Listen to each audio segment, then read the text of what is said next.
खाए के मिले ना रोटी छूछे हो, खाए के मिले ना रोटी छूछे, एक हालत में केहू न पूछे। हाय रे बदनसीबी रे गरीबी, दुनिया में केहू ना करीबी रे गरीबी, दुनिया में केहू ना करीबी।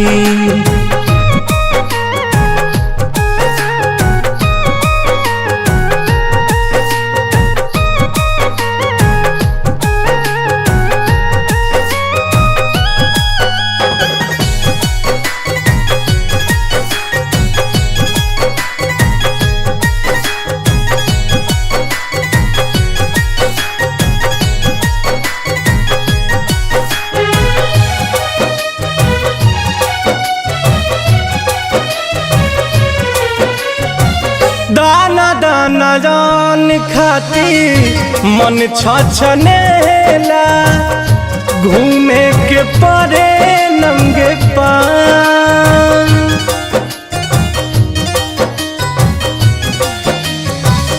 दाना दाना जान खाती मन छछनेला, घूमे के परे नंगे पाँव। एक ही रे हाथे जग गढ़ला जे विधाना, एक ही रे हाथे जग गढ़ला जे विधाना, तब कहे कैला दुई भाई। केहू उपास केहू खा के मारे, केहू के घरे ना चूल्हा जरे, सुसुकेली घर में बीबी रे गरीबी, दुनिया में केहू ना करीबी रे गरीबी, दुनिया में केहू ना करीबी।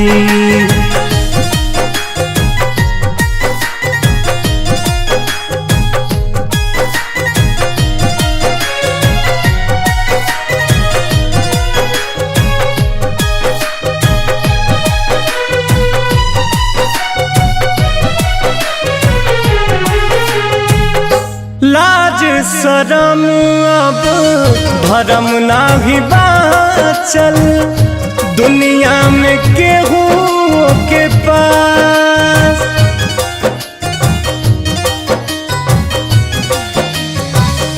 लाज शरम अब धर्म नाही बाचल, पंकज हो केहू के पास।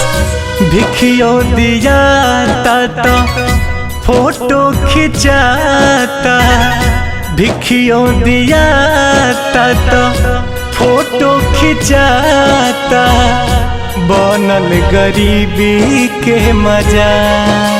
नेता लोग बस भाषण देता, रोवे देखो गरीब के बेटा, कहिया दिल पसीजी रे गरीबी, दुनिया में केहू ना करीबी रे गरीबी, दुनिया में केहू ना करीबी।